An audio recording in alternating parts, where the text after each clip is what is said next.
আসসালামু আলাইকুম। বদলির সফটওয়্যারে ত্রুটি পায়নি মাউসি, এখন কি করবে সংস্থাটি? বিস্তারিত জানতে সম্পূর্ণ ভিডিওটি মনোযোগ সহকারে দেখুন, কেননা এটি একটি গুরুত্বপূর্ণ নিউজ হতে যাচ্ছে। তার আগে অবশ্যই আমাদের চ্যানেলটি সাবস্ক্রাইব করে পাশে থাকা বেল বাটনটি অন করে রাখবেন পরবর্তী ভিডিওর জন্য। স্কুল কলেজে বেসরকারি শিক্ষক নিবন্ধন ও প্রত্যয়ন কর্তৃপক্ষের এনটিআরসিএ সুপারিশে নিয়োগ পাওয়া শিক্ষকদের বদলির জন্য তৈরিকৃত সফটওয়্যারে কোনো ত্রুটি পাওয়া যায়নি। ফলে এ সফটওয়্যারের মাধ্যমেই বদলি কার্যক্রম শুরু করতে চায় মাধ্যমিক ও উচ্চশিক্ষা অধিদপ্তর মাউসি। তবে সর্বজনীন বদলি নিয়ে আদালত রুল জারি করায় নির্ধারিত সময়ে এ কার্যক্রম শুরু হওয়া নিয়ে শঙ্কায় রয়েছে মাউসির কর্মকর্তারা।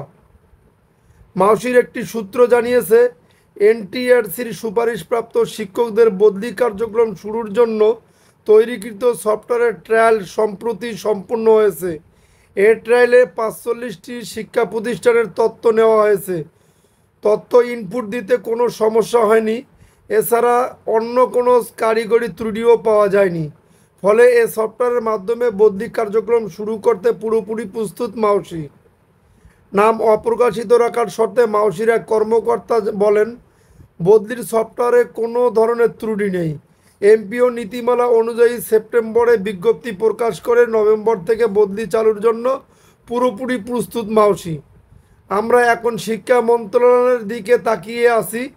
মন্ত্রণালয়ের নির্দেশনার বদলি কবে থেকে শুরু করবে সেটি বলা সম্ভব হবে। মন্ত্রণালয়ের নির্দেশনার বদলি কবে থেকে শুরু করা যাবে সেটি বলা সম্ভব হবে।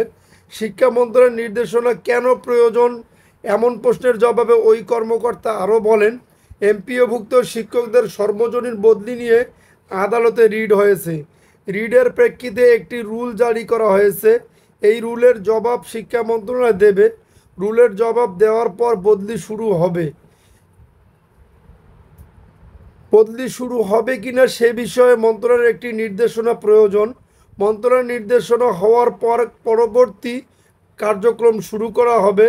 প্রসঙ্গত, বেসরকারি শিক্ষা প্রতিষ্ঠানে শিক্ষক নিয়োগ হয় বেসরকারি শিক্ষক নিবন্ধন ও প্রত্যয়ন কর্তৃপক্ষ এনটিআরসির মাধ্যমে। শিক্ষকরা আগে গণবিজ্ঞপ্তিতে আবেদনের মাধ্যমে প্রতিষ্ঠান পরিবর্তনের সুযোগ পেতেন, তবে আমলাদের বিরোধিতার কারণে সম্প্রতি সেই সুযোগ বন্ধ হয়ে গেছে। পরবর্তীতে শিক্ষকদের দীর্ঘদিনের আন্দোলনের কারণে বদলি চালুর উদ্যোগ নেয় অন্তর্বর্তী সরকার।